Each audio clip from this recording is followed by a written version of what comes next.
Dr. Ermshar, thank you for giving us your time to help us find answers, understanding, and peace about ourselves in the midst of the chaos that we're all facing as a society today. I'm really happy to be here. Thank you so much for inviting me. So, a brief bio, I could probably spend the entire time talking about all of your accolades and your experience, but you are a board certified diplomat in forensic psychology. You also specialize in clinical psychology and neuropsychology. You've been an expert witness and testified in state and federal cases for both the prosecution and the defense. You've worked and taught at Patton State Hospital, where certain people are housed for criminal cases and civil commitments. You've been a college professor. Like I said, your experience and accolades are mind-blowingly amazing. However, the reason why I asked you to speak to me today is that I've seen firsthand how the work that you do has helped my clients. Specifically, you've worked with some clients and helped them understand what's going on with their brains and their behavior that led them into having a case and coming to my office. And they've said that the understanding that you've helped them in terms of knowing why they're acting and feeling the way that they do brings them peace and meaning in the middle of chaos, in their case, the chaos of a court case. Now, that is something that we as a society need now more than ever. And that being said, can you help us to understand what's going on inside of our minds and our bodies and emotions at this time? It is such a challenging time. There are so many things that I would love to speak on, but really in our current state, I think the most simplest way of saying it is we are faced with so many changes in our community, in our functioning. And the way I like to say it is, quite frankly, changes to our way of life. We're facing changes to our health, our personal safety, and a greater public health. And so really, at the crux of it is the high level of uncertainty that we're facing is creating a whole new level of anxiety because people fear the unknown. When we don't know what steps to take, when we don't know what to do to move us forward, or when we're unable to make notable changes to our routine, to our schedule, we feel vulnerable because we like to plan ahead. Some level of predictability is actually quite healthy for us as humans and our mental health. So feelings of hopelessness, despair, and fear are really the result of the uncertainty of our current society. People are having to learn a whole new way of coping with the current stress, an entirely new way of being, and that's difficult. Change is difficult. So essentially what you're saying is that because we don't have like an idea or a model of how to cope in a situation like this, then do we shut down? Are we going through trauma? Like, what is actually going on inside when people, because so many people seem to be spaced out. So many people seem to be completely irrational. And I'm not talking about people that are like, losing their jobs. I'm talking about people that are working and people that like have a house. They're not going to be out in the street. But I see the effects on my colleagues, for example, and just regular people. And the way that they're acting is, kind of cuckoo. Unusual for them, certainly an unusual way of responding in comparison to what you're used to. And I really think, you raise a good point, which is trauma. And we have all heard of the word trauma. Trauma means different things to different people, but essentially to break it down, trauma is a feeling of significant distress or panic that happens as a result of a situation that places us in danger or causes us fear for our future. So the way a person's mind and body reacts to trauma can really impact how we function, how we feel about ourselves, how we feel about others, and quite frankly, how we view the world. And so exposure to a trauma can cause all sorts of problems, impairments in our behavior, impairments in our social functioning, impairments in our ability to work. So common responses to trauma are feeling completely and constantly overwhelmed, experiencing a brain fog. And I think that's one of the big things that I'm hearing among a lot of my clients, as well as my colleagues and friends, is I just am not thinking as clearly as I used to. And I thought I was going to have all this time to do all these things and write a book. But suddenly I, am faced with that free moment, and all I can do is just sit and stare like a zombie. And so that's sort of an example of the brain fog. It can lead to poor focus, difficulty coping with things that you usually can focus and cope with quite well. Things that wouldn't have stressed us out in the future are suddenly hair trigger stressing us. And certainly on a more severe end, exposure to trauma can lead to destructive behaviors towards others. We're hearing about a rise in domestic violence. Trauma can lead to a real distorted view of self, which is really what paranoia is. And paranoia can kind of range from non-psychotic worry to psychotic paranoia. And I think we're really getting a distorted sense of self and others. And I think the current pandemic certainly represents a significantly distressing event that we could call, a trauma. People are fearful for their lives, for the lives of loved ones. And when we don't address our stressors, trauma and stress can build up and cause a mental and physical breakdown. Our bodies are capable of being highly adaptive, but our mental health is a bit more fragile, and it can become easily compromised by stress. And when our mental health starts to break down, physical health starts to break down. So if we don't cope with the smaller things and engage in self-care to manage, we become very vulnerable to the negative effects of unexpected or repeated or larger stressors. Trauma can occur in a single event. Trauma can be multiple events. It could be an ongoing chronic stressor. And if we think about all the stressors of the current pandemic, there's a long list: changes to businesses, schools, kids at home, canceled social events, canceled graduations. I don't know about my kid going away to college, losing jobs, losing money in the stock market. I mean, the list is significant, not to mention possibly losing a loved one or a family member yourself, to the virus. So the uncertainty and change causes significant fears. And I think it represents what I'm calling like a collective trauma. So, what's interesting is that I, early on, I was having those feelings of, I was like, oh, I'm going to get back into learning Italian. I'm going to do this, I'm going to do that. And I found myself just kind of in shock. And what I needed to do was to look back in other times in my life that I felt traumatized or I felt like I couldn't handle it, and then go through those strategies. And some of the strategies that I had was I would just really just give myself like 3 things to do a day. If I did more, then amazing, but like just only 3 things. And then I let people know, like, hey, this is where I'm at right now. I let my clients know that, I kept in touch, I kept them informed.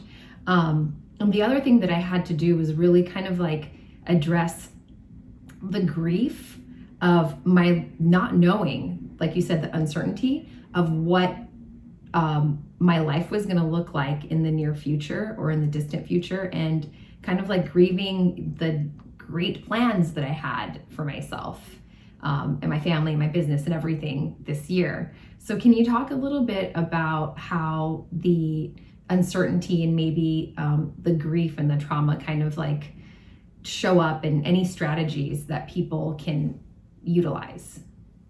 Sure. Yeah. And I think that's a really good point. We're grieving the loss of what we had built and what we were building, whether it be in our personal lives or our professional lives. We're grieving the routine that we had set, the course of action that we had set for our future. And, we as humans are future focused. And so we have this narrative, the visual, a narrative of what our future should be, could be, would be, will be with our efforts. And I think we're grieving the loss of that because we have no idea if we can carry out some of those plans. And so I think when we're presented with extreme stress beyond our control, we are vulnerable to all sorts of mental health issues.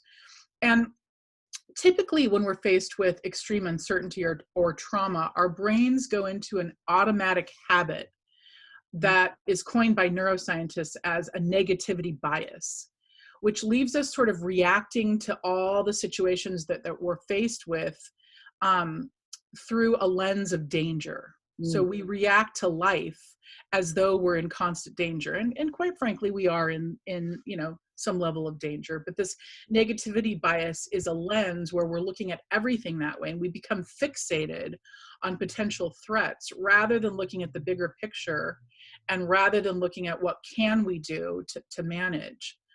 And just a quick little comment on children too. I really think children are increasingly vulnerable in this time because they are very socially isolated, where at least adults are doing some work and some Zoom and, maybe they have some very limited, contact with the grocery store. Children, aren't going to school and you can't just go out and play with your neighbors now. And so I really think that children are a lot more vulnerable than we might have thought. And so some things to look for in your kids is excessive irritation, acting out behavior, excessive worry, a change in their sleeping habits. With kids, you often see unexplained body aches and pains because they feel things and they don't know how to say, I'm feeling that. So then it comes out as a physical issue, headaches and stomach aches. Increased fear of going to bed, fear of being alone, and returning to behaviors that they might have outgrown, like bedwetting. So you ask, what can we do? I think during this time, what's most important is for us to, there's two things. The first is adapt to life with flexibility. And then number two is going to be a cognitive shift. So in terms of number one, we need to face this time with incredible flexibility. We need to make space in our lives for the new normal. The lessons and the routines that are learned during this crisis are going to change how we as a society, as a humanity, behave in the future. I don't think we're going to return to an old normal. I think there's going to be a new normal, and we need to rise to the occasion and flexibly adapt in order to maintain good mental health.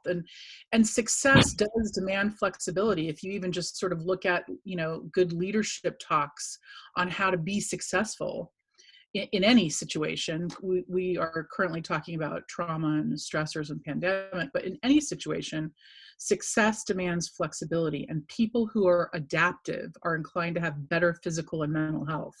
There's a great quote I love by Leon Megginson, which is, "It is not the strongest or most intelligent who will survive, but those who can best manage change." And I think that's really important. How do we manage change? Another approach to managing our current situation is what I call a cognitive shift. So we need to reevaluate our situation, look at it through a more positive lens. So on a very simple level, instead of obsessing about when we're going to get back to work, follow our routine, see coworkers, sit in our chair, instead, let's focus on, okay, well, my situation is what it is, and so how can I more flexibly adapt and benefit from it? Okay, I now have reduced or no commute, so what can I do with that time?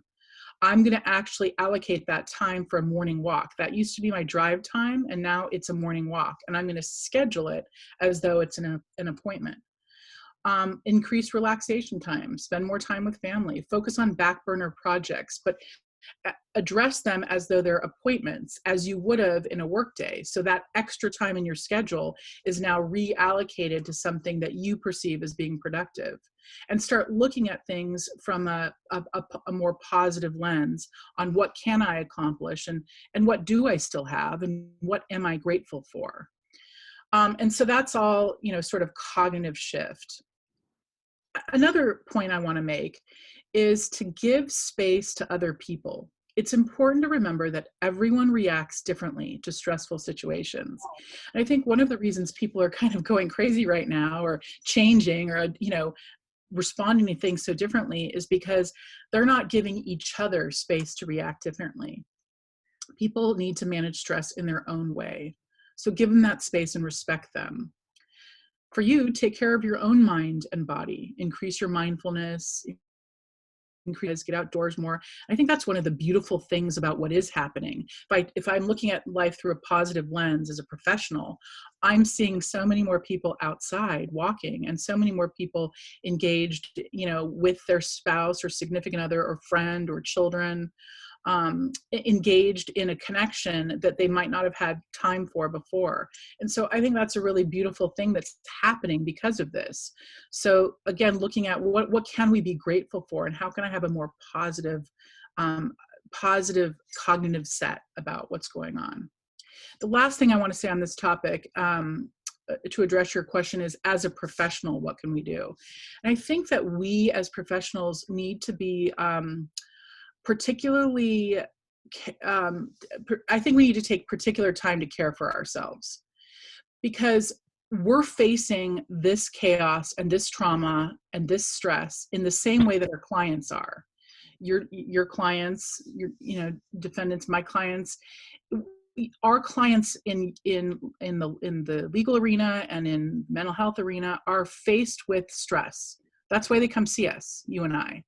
They're faced with a stressful situation, and we as the professional are the container for their anxiety. That is our job, is to be the container of their anxiety. And normally we can do that. We do it by having answers for them. We do it by assuring them that we know the process better than they do, and we're going to navigate that process with them and for them and with them. And we assure them that we have a plan in place that we're going to, help them to get through the stressors with them. In this moment, we as professionals are just as stressed. We are facing our own issues. It's affecting us just like it's affecting our clients. Yet we still need to maintain professionalism and be there for our clients. So how can we find a way to stay mentally stable and mentally intact so that we can be strong for our clients, even though we don't have all the answers? And I think that's a really tough, that's tough. And so as professionals, we need to be extra mindful of that situation and mind our own mental health and help our clients to feel more stable in this situation. Thank you for that. And that really speaks to, for me, it was just about being really honest with people, with my clients, and just telling them, hey, I'm going through this just like you are. As soon as I have answers to anything, I will share them with you, and we'll get through this together. And, also what I've done, what I always do with all of my clients, because I know that it's such a chaotic thing to have a case kind of looming over your head. What I always recommend mental health resources to them, and because I just see the difference that it makes to be able to actually process your feelings, process your thoughts, get out and move your body. It's like we just think that that's not a big deal. I'm walking around the house, but getting outside and doing that is something that I've found helpful, even though it's a little bit weird too, because I'm seeing everybody with masks and I'm just like, God, this is so bizarre. But I got my headphones in and I'm doing my thing, and I try to look at the trees and like really take in and take pictures of like beautiful trees, and not really focus on, like you were saying, reframe and not focus on like, okay, all these people are we going to be in masks forever? What are we going to do? And the thing I wanted to ask you though is a question that one of my colleagues had, and what he was saying is, how do we deal with other colleagues who don't find mental health and like dealing with their feelings a priority, and one day they may seem completely logical, rational, and you can get work done with them and communicate, and then the next day it's like, who are you, kind of, and they freak out. So how can we help them, and how can we deal with them and still get stuff done? Yeah, and I think that's a tough scenario, because what you really want to do is talk about their stress and their frustration and their anxiety, but yet they're not willing to go there with you because they don't label it as stress and anxiety, and they don't perceive that they're having an issue with it or a problem with it. So even a recommendation of getting a little extra help might either be offensive or sort of go right over their head. But and I think that was my point earlier, which I said we really need to remember that people respond to stress very differently. And we need to give people a lot of space for managing it in their own ways and in different ways, even though it's not the way we would handle it. And so when they spout off or act unprofessionally in any way that might look like, I think we can just sort of step back and say, I suspect that I know what's driving that. We don't know. We can never really know what's causing someone to engage in the behaviors that they do, but we suspect that they're really under a lot of stress. And there may be stressors that are behind closed doors. I'm always fascinated as a therapist because people share with me their innermost, thoughts and secrets and what happens behind closed doors. It's a real honor that people are willing to share that with me. I'm always surprised by how the external facade is really different than what's behind closed doors. And so, I like to just imagine that they must be dealing with something that they're not willing to share that I just can't imagine. They lost a significant amount in the stock market, or maybe a loved one has the virus and they're not willing to admit it to you because they're fearful that you'll then think they have it, or there's a lot of things behind that behavior. And so although we can't assume what's behind it, we can imagine that there might be various things. And so now that we imagine that there's other things contributing to it, rather than just them being unprofessional, or they don't like me, or they're just a jerk, now we have a different context for it, and now we can look at them with empathy and try to support them in the way that they can, that works for them. And so even just saying, hey, engaging in a little bit more social banter. Well, geez, how are you managing your, time at home, and share a little anecdote about, what you're cooking, or try to, soften the conversation a little bit, make it more personal. So you're connecting to them as a person.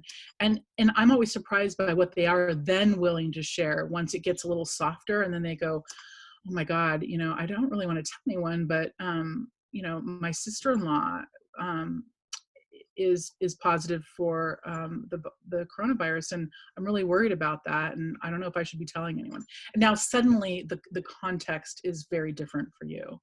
So that's my best suggestion.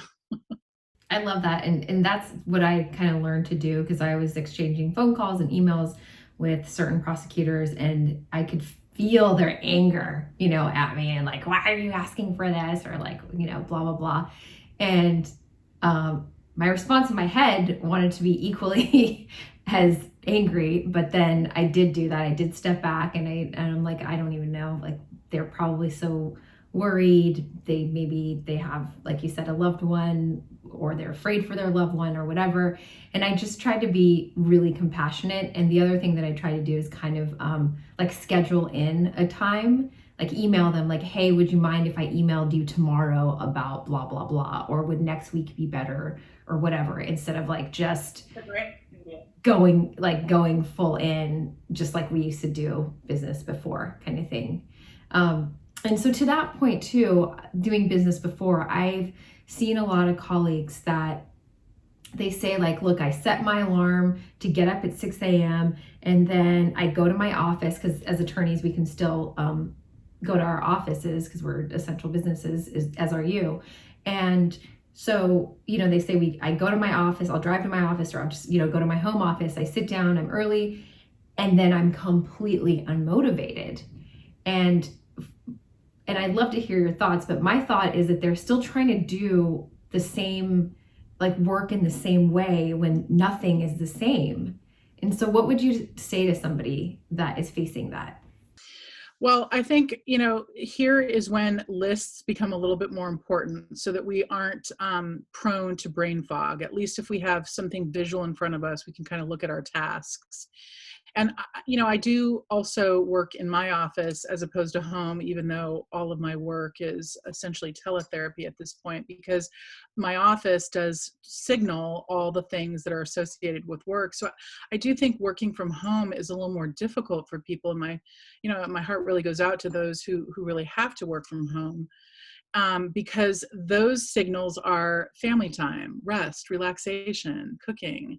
When we go home, those are all the things that we do. And so that home environment signals our brain that a different activity occurs. So it's hard to be productive and get things done. And so when you are scheduling your day, I think you almost have to, again, create your list and then schedule those things as appointments in your day, rather than just assuming that your regular workflow day will occur, because it doesn't. There's no regular anymore. Right. And so scheduling them in as appointments and then allowing a little bit more break time than you would normally need. I mean, I can go through a whole day without many breaks. It's just, who I have been for so long, but who I have been for so long isn't in this current pandemic.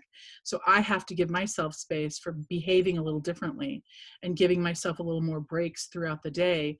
And then have my list with me so that I can return to my task, because I'm even finding that I'm getting distracted pretty easily. And I hear that a lot from my clients is I'm getting easily distracted.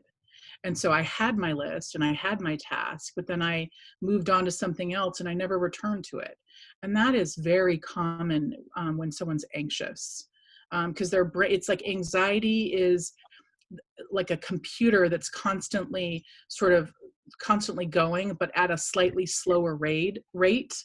And so you just need to sort of stop that and then shift and refocus. I love what you just said. So the way that our brains have been working during this time, and tying it back to earlier, you mentioned that we're feeling like we're constantly in danger.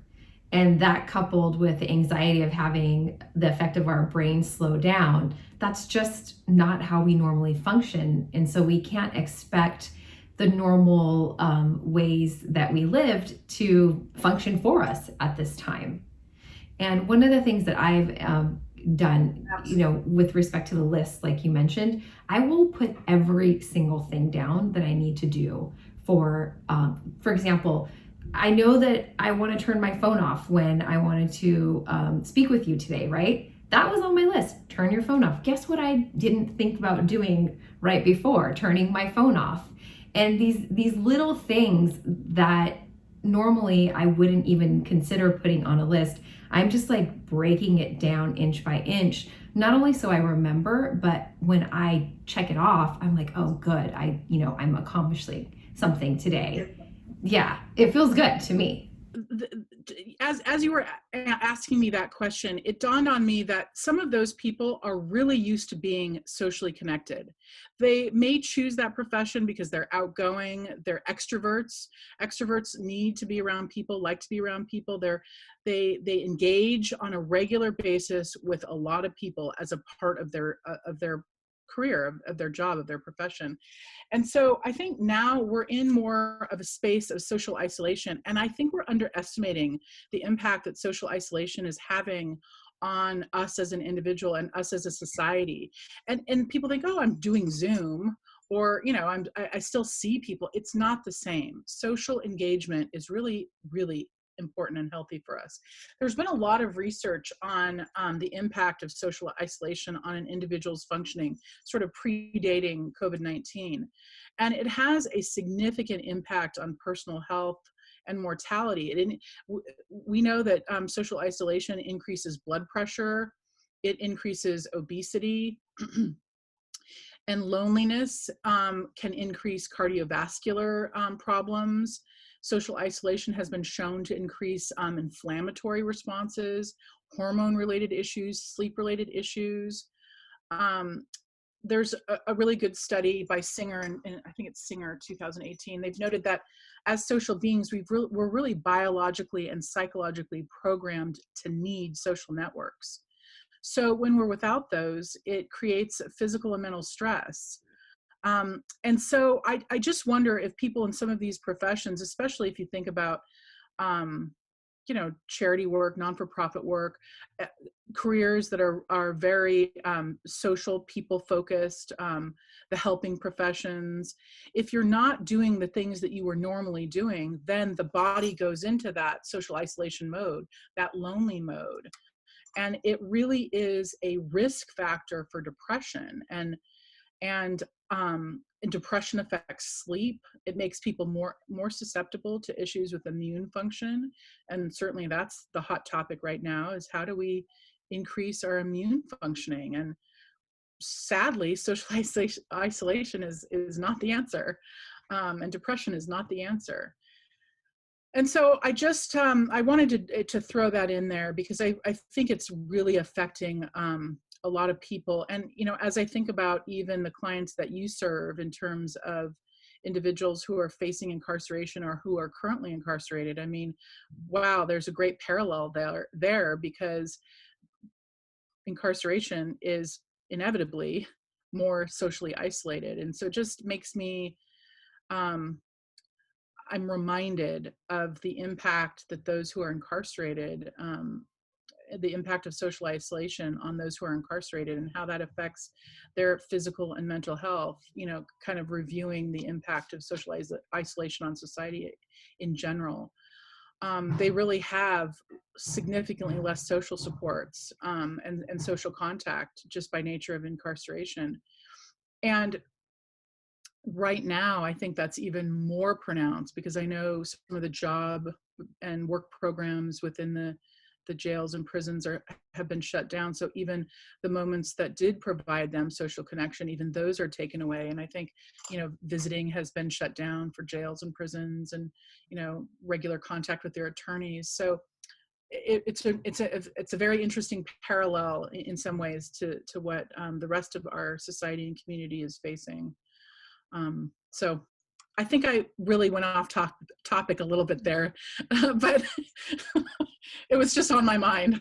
It's really important, because that was one of the things that I thought of when all of this started, was that this is kind of like, when people are incarcerated and they're treated a certain way, and then they're sent back into society and expected to act quote unquote normal. Like, that's not normal. And we're all having a deeper understanding into that. So I'm really glad that you brought that up. And the last thing I wanted to discuss was that I've had some colleagues mention that they brought up Dr. Elizabeth Kubler-Ross's work with death and grieving. And one of the things that they brought up was that what can give people hope is finding meaning in times like this. And for a lot of us, the meaning that we found in life had to do with things that we were planning, things that we were achieving. And now that's all out the window. So how do we find meaning in the little things, or whatever we have right now to look at? That's a good point. And I think right now, what I'm noticing people are finding meaning in, and what I'm noticing are people's coping strategies, is to now focus on the community and society as a whole, rather than sort of their individual goals, and to feel more collective.